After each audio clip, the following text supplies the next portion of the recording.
예수님께서는 오실 때도 아버지의 뜻 따라서 이 세상에 오셨고, 일생을 살아가는 날 동안 하나님의 뜻, 아버지의 뜻을 단 한순간도 저버린 적이 없으십니다. 십자가에 달려 돌아가시는 그 순간까지도 아버지 하나님의 뜻을 이루면서 살아가셨습니다. 오늘 본문도 우리가 언뜻 보면 나귀 새끼를 타고 예루살렘에 입성하시는구나 그리 생각할 수 있는데, 사실 이게 쉽지 않은 일이에요. 왜냐하면 이 나귀는 성질이 아주 고약스러워요. 그래서 이 나귀는 반드시 길들여야 탈 수 있는 거예요. 길을 들여서 짐을 싣고 사람이 탈 수 있는 것이지, 나귀 새끼는 길들이지 아니한 이 나귀 새끼요.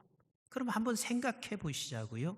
예수님께서 예루살렘에 입성하기 위해서 수많은 사람들이 모였습니다. 그 모인 상황에서 길들이지 아니하는 나귀 새끼를 타면 천방지축이거든. 이리 뛰고 저리 뛸 텐데 예수님이 거기서 떨어진다고 생각해 보세요. 세상에 이런 망신이 어디가 있어요? 이런 망신이 어디가 있어요? 예수님이 그걸 모르셨겠나? 아시죠? 나귀가 길들여지지 않은 것은 천방지축이어서 이리 뛰고 저리 뛰고, 그리고 제 길을 못 간다는 것 너무 잘 아시죠? 그런데 우리 주님께서는 나귀 새끼를 타고 가세요. 그 나귀 새끼를 타시는 것도 우리 주님께서 왜 타셨다고 했죠? 스가랴서 9장 9절 말씀 같이 한번 읽어요. 시작. 시온에 따라 크게 기뻐할지어다. 예루살렘에 따라 즐거이 부를지어다. 보라, 내 왕이 내게 임하시나니 그는 공의로우시며 구원을 베푸시며 겸손하여서 나귀를 타시나니 나귀의 작은 것 곧 나귀 새끼니라. 그러니까 우리 주님은 망신당할 수 있는 상황이에요. 사람들이 보통 아버지의 뜻을 이루어가기 힘든 이유가 뭔 줄 아세요? 아버지의 뜻을 쫓아가다가 내가 망신당할 수 있어. 내가 망신당할 뿐만 아니라 내 모든 것을 다 잃을 수 있어. 이리 생각할 수 있습니다. 근데 우리 주님께서는 하나님이 말씀하신 것이니 그냥 나귀 새끼를 타고 가시는 거예요. 아멘이신가요? 나귀 새끼를 타고 가십니다. 우리 주님께서 이렇게 평생을 살아오시면서 하나님의 뜻을, 아버지의 말씀을 이루고 살 수 있는 비결이 있습니다. 그 비결은 두 가지요.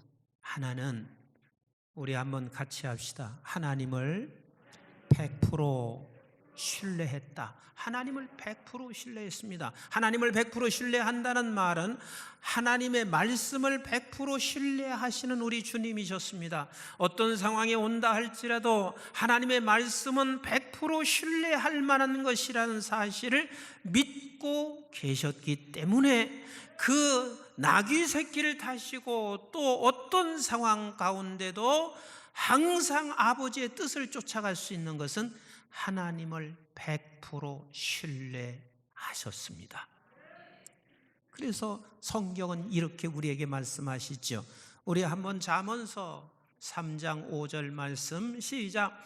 너는 마음을 다하여 여호와를 신뢰하고 그랬습니다. 너는 마음을 다하여 여호와를 신뢰하고, 너 여호와를 신뢰하는 마음을 뺏는 것에 네가 현혹되지 말고 끝까지 그 마음을 붙잡고 여호와를 신뢰하고, 시작. 내 명철을 의지하지 말라. 너는 범사에 그를 인정하라. 예수 그리스도께서 그러셨습니다. 이사와 기적을 나타낼 때도 하나님을 인정하셨고, 그리고 십자가에 달려 죽으시는 고통 속에서도 하나님을 인정하시고, 저와 여러분들이 범사에 그를 인정하라. 자, 조금 더 보겠어요. 시작. 그리하면 내 길을 지도하시리라. 계속 읽습니다. 시작. 스스로 지혜롭게 여기지 말지어다. 여호와를 경외하여 악을 떠날지어다. 여러분, 하나님의 뜻을 벗어나서 사는 게 그게 악이요. 이것이 내 몸의 양약이 되어 내 골수를 윤택하게 하리라. 네가 하나님을 인정할 때 그것이 양약이 돼서 너를 윤택하게 하리라. 윤택하게 하리라 말씀하시고 계십니다.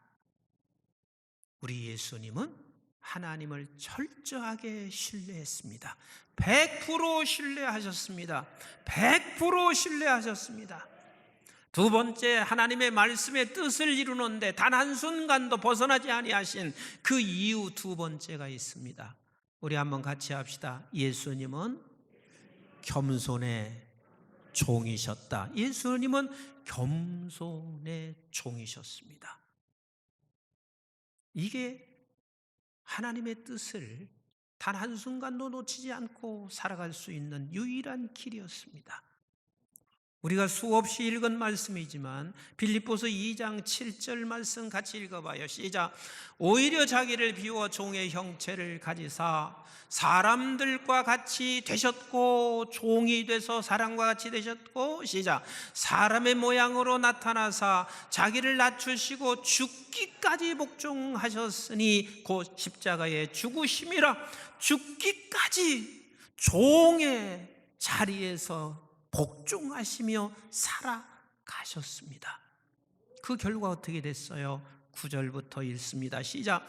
이러므로 하나님이 그를 지극히 높여 모든 이름 위에 뛰어난 이름을 주사 하늘에 있는 자들과 땅에 있는 자들과 땅 아래 있는 자들로 모든 무릎을 예수의 이름에 꿇게 하시고 모든 입으로 예수 그리스도를 주라 시인하여 하나님 아버지께 영광을 돌리게 하셨느니라. 그렇습니다. 우리 주님께서 결국은 겸손의 종으로 사셨기 때문에 저와 여러분들이 이 자리에 앉아 계신 거예요. 저는 저와 여러분들이 모두가 다 정말 복된 사람으로 살기를 주님의 이름으로 축복합니다. 복이 뭐예요? 복이 뭐예요? 복이 하나님이세요. 그런데 하나님께서 머무르고 싶은 사람이 있어요. 하나님께서 머무르고 싶은 교회가 있어요. 하나님께서 머무르고 싶은 나라가 있어요. 그런데 거기가 어딘 줄 아세요? 내가 겸손의 종이 될 때 하나님이 머무르고 싶은 성도인 거예요. 교회가 아무리 크고 교회가 아무리 힘을 가지고 있어도 겸손의 종이 되는 교회에 하나님께서는 그 교회에 머무르고 싶으신 거예요. 나라가 막강한 힘을 소유하기 시작합니다. 그래서 전 세계를 지배할 만한 그러한 놀라운 힘을 소유했을 때 놓치지 말아야 할 게 뭐냐면 겸손의 종으로 나라가 갈 때 하나님이 머무르고 싶은 교회, 나라가 될 수 있는 거예요. 그러면 하나님이 머무른다는 이야기는 복이 머무르는 거예요. 우리 시편 16편 2절 같이 볼까요? 시작. 내가 여호와께 이 아뢰되 주는 나의 주님이시오니 주 밖에는 나의 복이 없다 하였나이다. 그러니까 하나님이 머무르는 사람이 복 있는 사람이라.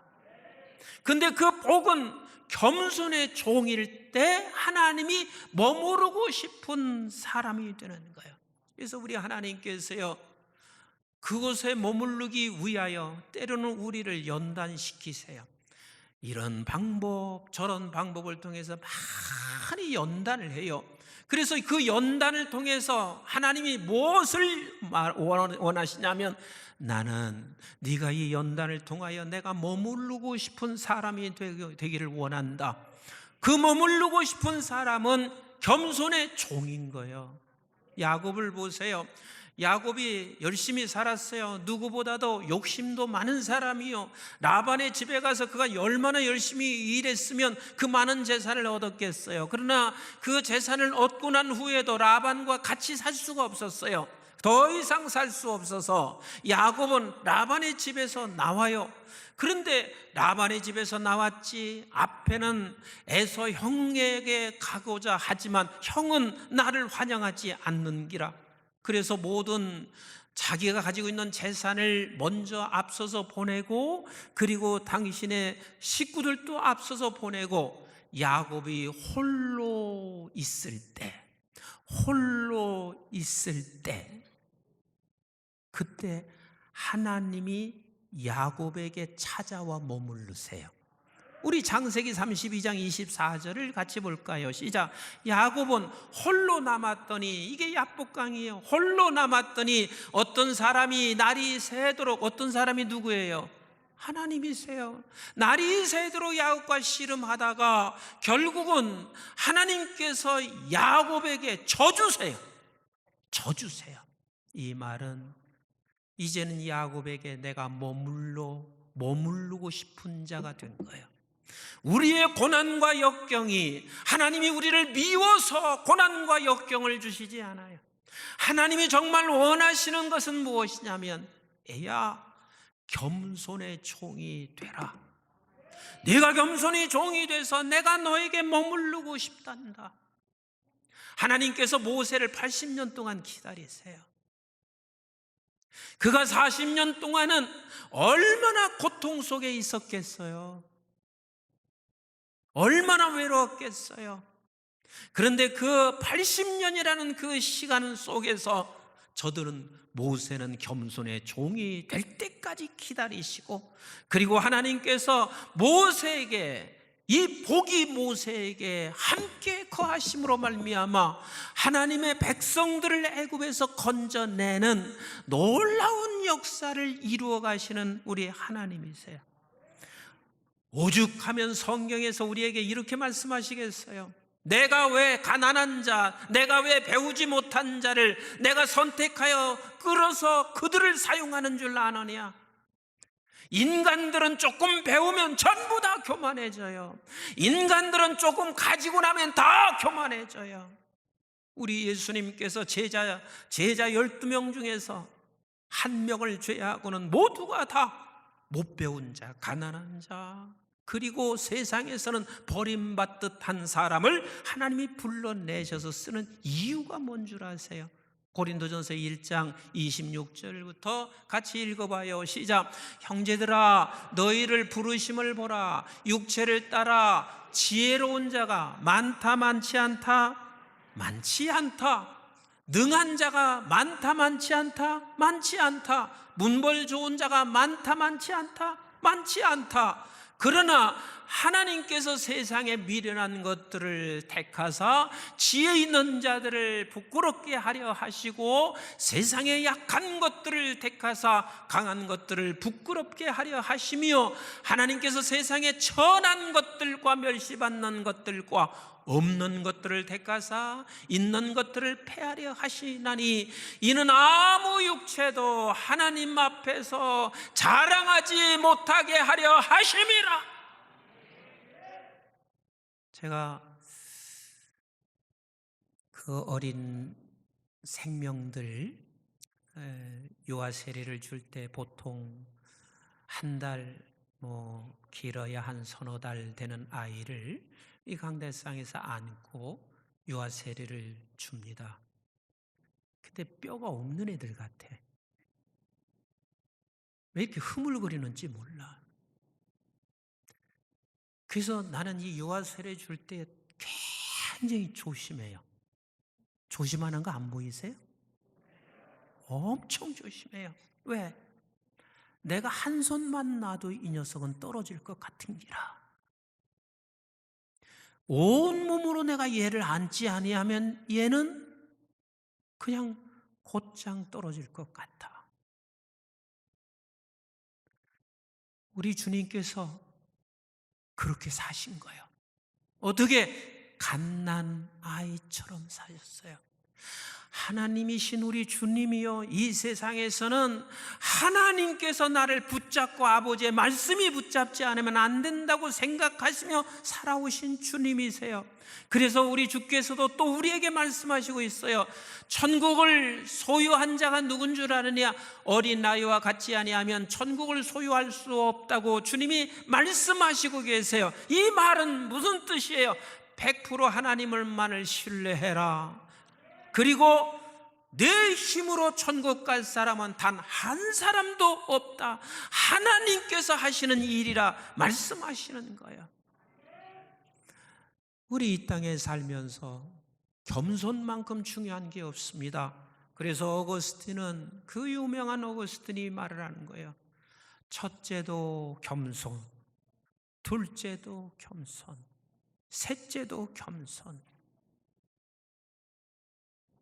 이분은 입만 열면 겸손하자, 그 말을 하고 싶은 거예요. 넷째도 겸손이고 다섯 번째도 겸손인 거예요. 내가 겸손의 종이 되지 아니하면 아버지의 뜻을 절대로 끌고 갈 수가 없어요. 그게 악한 것인 거예요. 내가 겸손의 종이 될 때 복 대신 하나님이 나에게 머물러 있고 싶어 하세요. 내가 겸손의 종이 될 때 하나님께서 머물러 있는 것으로 끝나는 게 아니라 은혜의 뿌리를 깊게 내리세요. 은혜의 뿌리를 깊게 내리세요. 내가 겸손의 종이 될 때 하나님은 내 안에서 은혜를 풍성케 하시는 거예요. 풍성케 하는 거예요. 저도 기도하는 게 몇 가지가 있어요. 하나님께서 남달리 성경을 볼 수 있는 은혜를 주셨어요. 자칫 잘못하면 남이 설교 이제 못 듣는 기라.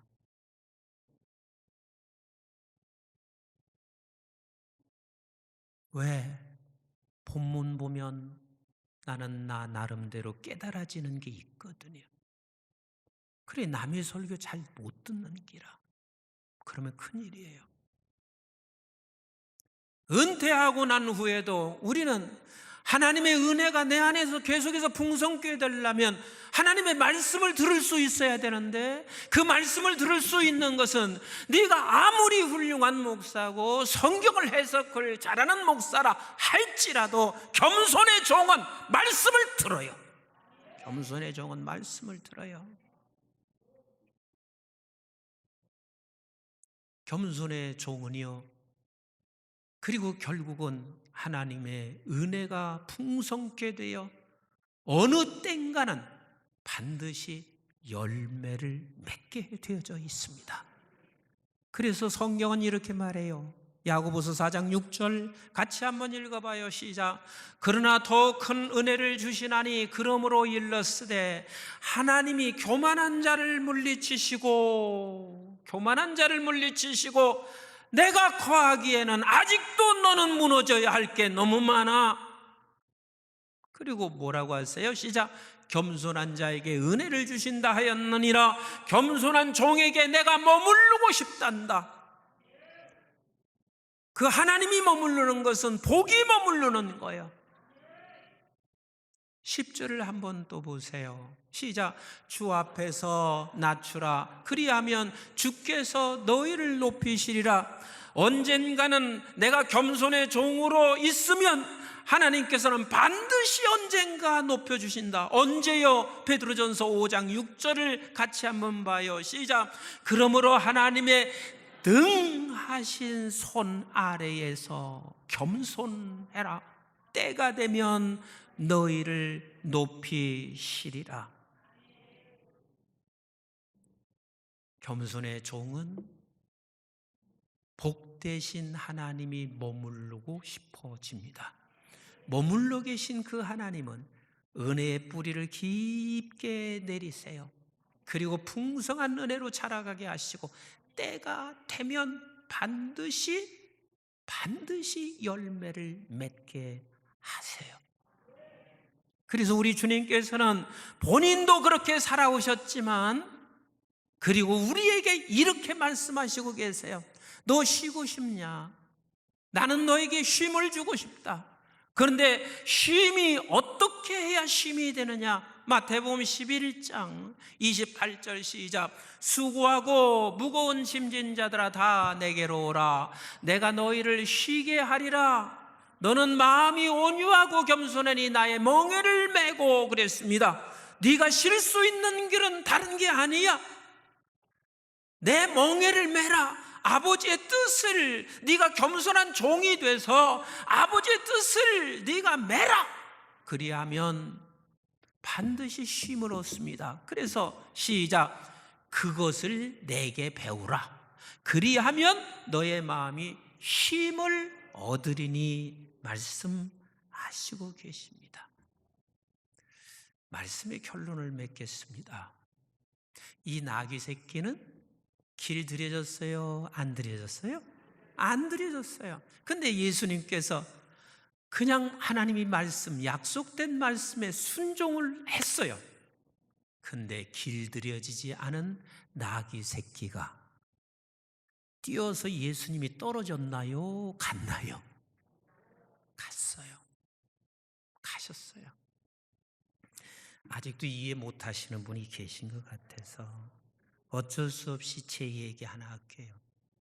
저는 결혼할 때요, 내 꿈이 있었어요. 내 평생에 나는 절대 싸우지 않고 살 거야.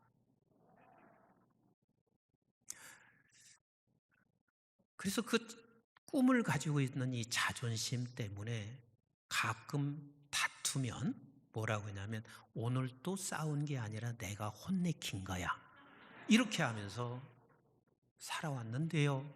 3년 동안은요, 제가 너무 힘들었는데 아마 물어보지는 않았지만 우리 집사람은 그게 지옥이었을 거예요. 왜? 당신 바꿔줘야 돼. 당신 바꿔줘야 돼.